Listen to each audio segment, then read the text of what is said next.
জান্নাতুল বাকিতে বিশ্বনবীর অসংখ্য সাহাবা ইজমান শুয়ে রয়েছে, ওদের কবরের উপরে একটা পাথর। বাংলাদেশে এরকম বিল্ডিং উড়াচ্ছেন, কারণটা কি? ওরা কি বিশ্বনবীর সাহাবীদের চাইতে দামি? বিশ্বনবীর এতগুলো সাহাবা জান্নাতুল বাকির মধ্যে শুয়ে রয়েছে, ওদের কবরের মধ্যে একটা পাথর। যদি ইচ্ছা করতো ওদের কবরকে সোনা রূপা দিয়া মুজাইদ করে বানাইতে পারতো, কিন্তু আসলে আল্লাহ কোরআনে বলছে কবরের কোনো বুজুর্গি নাই, বুজুর্গি হচ্ছে আমলের। আল্লাহ পাক কোরআনে স্পষ্ট বলছে মহাসমুদ্রের ভিতরে সাঁতার না জানা ব্যক্তি যেমন অসহায়, ঠিক কবরে যে ব্যক্তি শুয়ে গেছে সে যত বড় আল্লাহর ওলি হোক সে তেমনই অসহায়। কেন? হাসরের ময়দান আল্লাহ কোরআনে স্পষ্ট বলছে আমাদের নবী মুহাম্মদ সাল্লাল্লাহু আলাইহি সাল্লাম ছাড়া প্রত্যেকটা নবী বলবে ইয়া নাফসি ইয়া নাফসি। তাহলে এই ভণ্ডদেরকে ওদের বাবা বা ওলিরা কিভাবে জান্নাতে নেবে?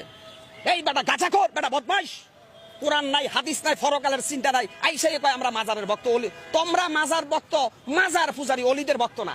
তোমরা শাহজালাল, শাহপরান, আব্দুল কাদের জিলানের অনুসারী না, তোমরা শয়তানের অনুসারী। ৯৬% মুসলমানের দেশে প্রত্যেকটা মুসলমানের ইমানি দায়িত্ব মাজার পূজারীদেরকে শায়েস্তা করা। এত করে যদি আমরা মারা যাই, আমরা শহীদ, আর ওরা আবু জেহেল। আজকে অত্যন্ত কষ্ট লাগে ভাই, অত্যন্ত দুঃখ লাগে।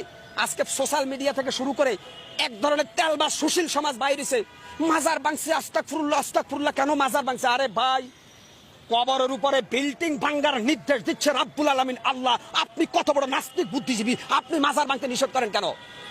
আমি বলছি না যে প্রত্যেকটা মুসলমানের ইমানি দায়িত্ব বাংলাদেশের প্রত্যেকটা মাজারকে ভেঙ্গে গুটি গুটি করে দেওয়া।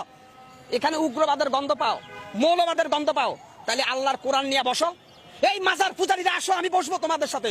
যদি কোরআনে জায়েজ দেখাইতে পারো মাজার, আজ থেকে আমিও কোনো মাজারের অনুসারী হব। অতএব তোমাদের এই ভণ্ডামি, তোমাদের এই ধান্দাবাজির বিরুদ্ধে কথা বলছিল বাংলাদেশের হাক্কানি আলেম ওলামা। তোমরা তাদেরকে আবু জেহেল বলছিলা। অর্থাৎ এজিদ যখন হাসান হুসাইনকে যখন এজিদের বাচ্চারা হত্যার ষড়যন্ত্র করে, তখন অনেক নামদারি আলেম ছিল, এরা জালেম। আজকে অত্যন্ত কষ্ট লাগে ভাই। আমি মনে করি আল্লাহর কসম খাইয়া বলতে পারি আমার ভাগ্য পরিবর্তনের মালিক একমাত্র আল্লাহ। কোন পীর, কোন বাবা, কোন আউলি আমার ভাগ্যের ভালো বা মন্দ কোনোটাই করতে পারবে না। আমরা একটা পাকা চুলকে বাঁকা করতে পারবে না কোনো অলিমিয়া। আমরা অলিদেরকে সম্মান করি কেন? তারা আমাদের জন্য ইসলামের সংবিধানকে রেখে গেছে, এই জন্য আমরা অলিদের সম্মান করি। এখন মাজার বাংলা কি শাহজালালের ইতিহাস মুছা যাবে? শাহপরানের ইতিহাস মোছা যাবে? মাজারের সাথে শাহপরানের সম্পর্ক না, শাহপরান আর শাহজালালের সম্পর্ক আল্লাহর সাথে, আর মাজারের সাথে সম্পর্ক হচ্ছে খোদাদহী নাস্তিকদের। মিয়া, কেন আপনারা এখানে বারবার বলতেছেন অলিদের বিরুদ্ধে? শাহজালাল, শাহপরান, ৩৬০ জন যে অলি আসছে প্রত্যেকের সম্পর্ক ছিল আল্লাহর সাথে। আর যারা মাজারের মধ্যে সেজদা দেয়, পূজা করে, এদের সম্পর্ক ইবলিস শয়তানের সাথে। এরা শয়তান, এরা বাটপার, এরা ধোঁকাবাজ। কি হচ্ছে? শেখ হাসিনা প্যাসিস্ট, হাসিনার আমলে হয়তো কেউ কথা বলতে পারে নাই, কারণ শেখ হাসিনা গোটা রাষ্ট্রটাকে জিম্মি করে রেখেছে।